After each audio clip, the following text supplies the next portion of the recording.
Have you ever wondered what happens to a soul that trades the sacred for the fleeting?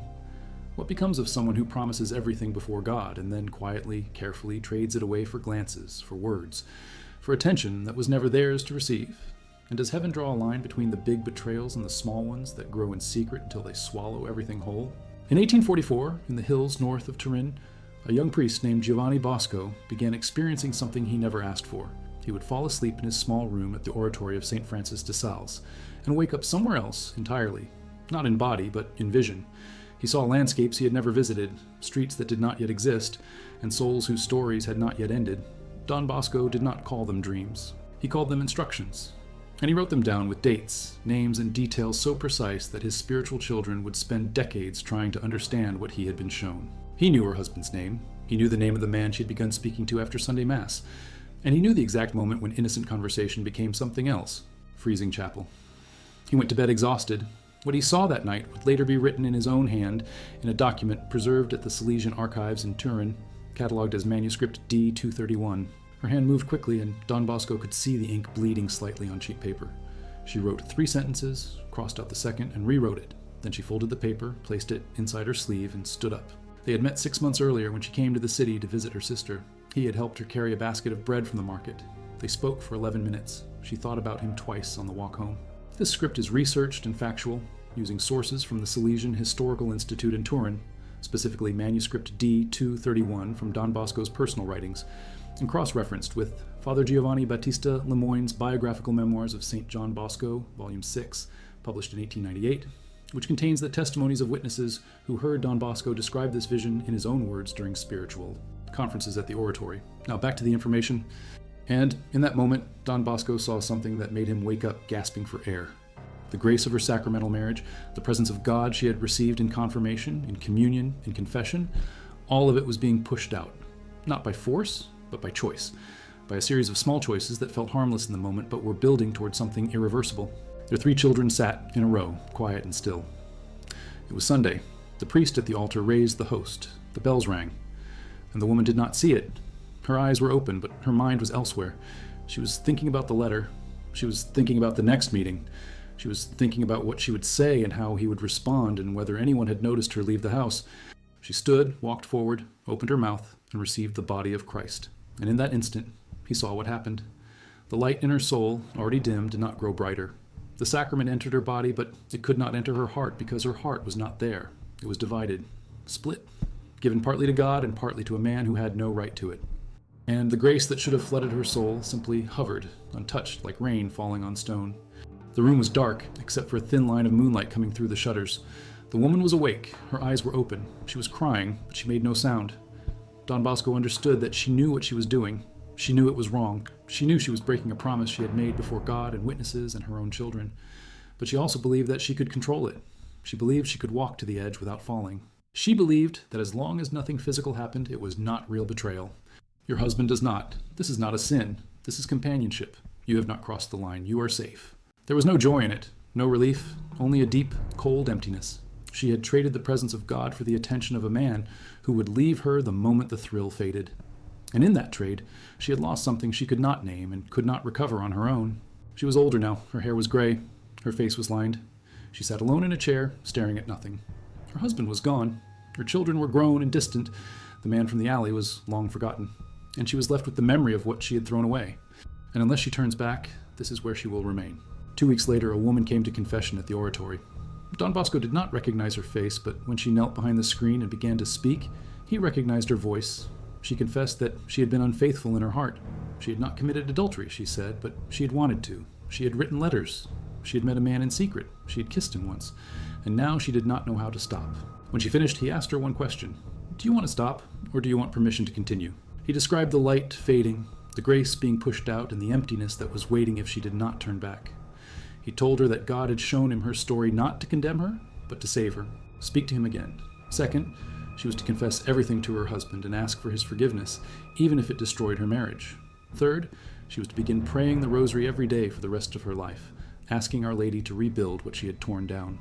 And she prayed the rosary every single day until she died 23 years later, in 1876, at the age of 59. The Baptist in Chieri, where the woman lived and where her death was registered in the sacramental logs of 1876, Now back to the information. One man stood up and walked out. His wife stayed. She approached Don Bosco afterward and asked if the vision was about her. Don Bosco said no, but he told her to examine her own life and see if the pattern fit. She said she had not realized that invisible betrayals were still betrayals. She burned the letters that night. And the fading begins the moment we trade God's presence for something that feels like love but is only emptiness wearing a mask. The question is whether the soul still wants to return. But she was thinking about it constantly. She started praying again that night. 2 weeks later, she quit her job. The man never contacted her again. Her marriage survived. He said, "The sin they do not call a sin, the emotional affair, the secret friendship, the replacement of God with someone who makes them feel seen. It is dangerous because it feels innocent. It grows slowly. And by the time they realize what they have done, the damage is deep. I saw a woman who loved God, who loved her husband, who loved her children, but she was lonely. And loneliness, when it is not brought to God, becomes a door, and something always walks through." The vision of the woman in the alley was number 19. It filled 4 pages. At the bottom of the 4th page, in handwriting that was shaky but clear, he had written one final note. "This vision was not given to me to judge her. It was given to me to show that God sees the soul, not just the act, and he pursues us even in the places we hide." It was opened again in 1929 when the process for Don Bosco's canonization was moving forward. The officials examining his life read through every vision, every prophecy, every supernatural event he had recorded. The vision of the woman in the alley was discussed in closed session for 3 days. Some officials argued that it should not be included in the public record because it was too intimate, too specific, and too painful. Others argued that it was one of the clearest examples of Don Bosco's gift of reading souls and should be preserved exactly as he wrote it. The document was filed under Section 4, subsection 12, paragraph 87 of the Presidio, the formal collection of evidence supporting his cause for sainthood. She turned around. She confessed. She rebuilt. And she died in grace. To repent. It is the natural state of a soul that has chosen emptiness over presence. It was rediscovered in 1972 during a renovation of the diocesan offices. The archivist who found it, Father Antonio Ferrero, published a short article about it in the Salesian Bulletin in January of 1973. The article was titled "Don Bosco on the Danger of Invisible Sin." It was read by fewer than 200 people. But one of those readers was a woman in Milan who had been carrying on an emotional affair for 6 years. She read the letter, recognized herself in the description, and ended the relationship the next day. And the only way out was the same in every case: confession, repentance, and a return to prayer. He had developed what he called a mentoring relationship with a younger female colleague. They met twice a week to discuss lesson plans. The meeting stretched from 30 minutes to 2 hours. His wife knew about them, but did not object because she trusted him. Don Bosco saw in vision that the man's soul was slowly transferring its affection from his wife to this colleague, even though nothing physical had happened. He saw the moment when the man realized he was more excited to see the colleague than to go home to his wife. And he saw the exact night when the man decided to tell the colleague how he felt. The man was stunned. He had never met Don Bosco. He had never written to him. He had never told anyone about the colleague. But the letter contained details so specific that the man knew it could only have come from divine insight. He ended the mentoring relationship the next day. He confessed to his wife, and he spent the next 3 years rebuilding the trust he had damaged. That man later became a Salesian cooperator, a lay member of Don Bosco's spiritual family. He worked with the oratory for 26 years, helping to organize retreats and fundraising events. He died in 1894 at the age of 62. In his personal effects was a worn copy of the letter Don Bosco had sent him in 1856. He had kept it for 38 years. On the back of the letter, he had written, "This saved my life." One Sunday after Mass, a man approached her and offered sympathy. He had noticed, he said, that she seemed sad. They spoke for 10 minutes. He was kind. He listened. He asked questions. And she felt for the first time in years like someone saw her. But Don Bosco saw in vision that her soul was attaching itself to this man with the same intensity it should have been directing toward prayer, toward her children, toward the sacraments. He saw her praying less. He saw her thinking about the man during Mass. He saw her justifying their relationship by telling herself that she needed support and that God would understand. Don Bosco traveled to Alessandria in December of 1861 and gave a mission at the parish church. On the 3rd night of the mission, he preached about the sin of emotional adultery. He described, without naming anyone, the exact pattern of the woman's relationship. He described the Sunday meetings in the square. He described the thoughts she had during Mass. He described the way she had convinced herself it was innocent. The woman was in the congregation. She heard every word, and she knew he was talking about her. After the sermon, she went to confession. She confessed everything. She told Don Bosco she did not know how to survive her marriage without this one source of kindness. Don Bosco told her, "You survive by bringing the pain to God instead of to a man who cannot heal it." You survive by becoming the person your daughters need you to be.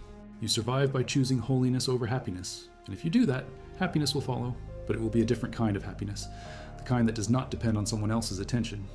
She found peace not in her circumstances, but in her decision to remain faithful to her vows despite her circumstances. She lived another 32 years. She died in 1893. Her daughters both became religious sisters. The sessions had started as legitimate pastoral care, but over time, they had become something else. The priest looked forward to the sessions more than he looked forward to celebrating Mass. He thought about the woman constantly. He told himself it was concern for her soul. But Don Bosco saw the truth. The priest was using spiritual direction as a cover for emotional intimacy that had no place in his vocation. Don Bosco wrote to the priest's bishop, describing the situation in detail. The bishop confronted the priest. The priest denied everything at first, but when the bishop repeated the exact details Don Bosco had provided, details the priest had never shared with anyone, he broke down and confessed. He was removed from pastoral ministry for 6 months, sent to a monastery for spiritual renewal, and reassigned to a different parish when he returned. He never saw the woman again.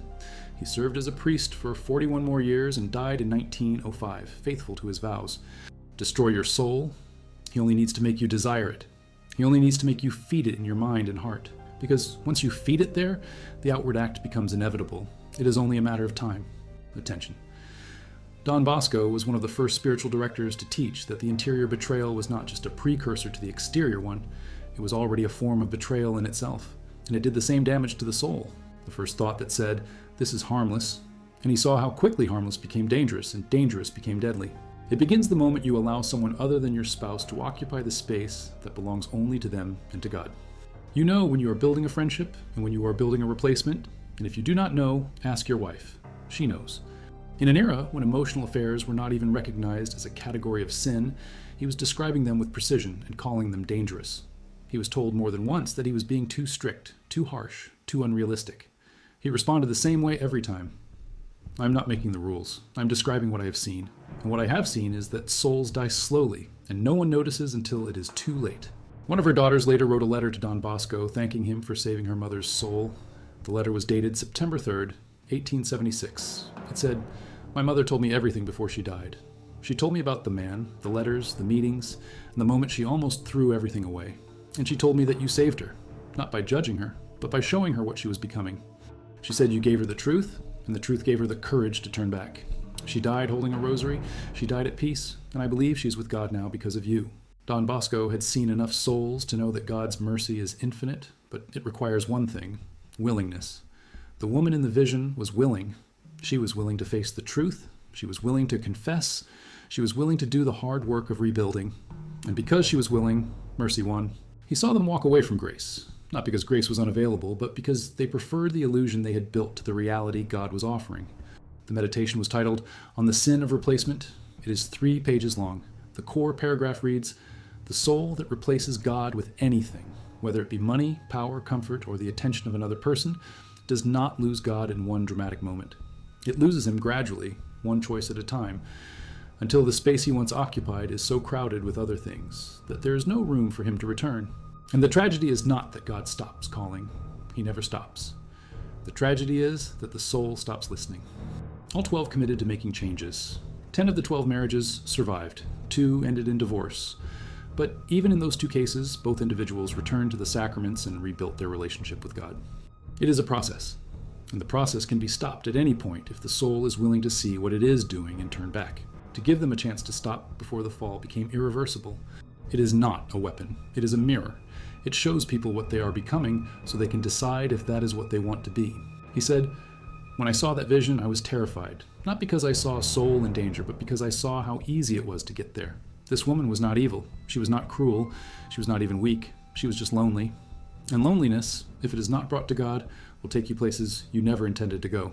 Bring your frustrations to God, because if you do not, you will bring them somewhere else. And wherever else you bring them, it will cost you more than you can afford to pay." 4 pages, 73 sentences, 1 story, 1 warning, 1 path back. He saw the fall, but he always pointed toward the way back. Their 3 children all lived into old age. 2 became teachers, 1 became a priest. It is dated May 23rd, 1931. It says, "My mother was the woman in the vision of January 1853. Don Bosco saved her soul. And because he saved her soul, I exist. I am a priest because she turned back. and I will spend the rest of my life thanking God for a saint who cared enough to tell her the truth. His funeral was attended by over 300 people. In his will, he left a single request, that a copy of Don Bosco's vision be placed in his casket. The request was honored. The vision, handwritten on 4 pages of paper, was folded and placed in his hands before the casket was closed. But with a soul that turned back, a family that survived, a son who became a priest, and a vision that continues to warn and save anyone willing to see themselves in the mirror it holds,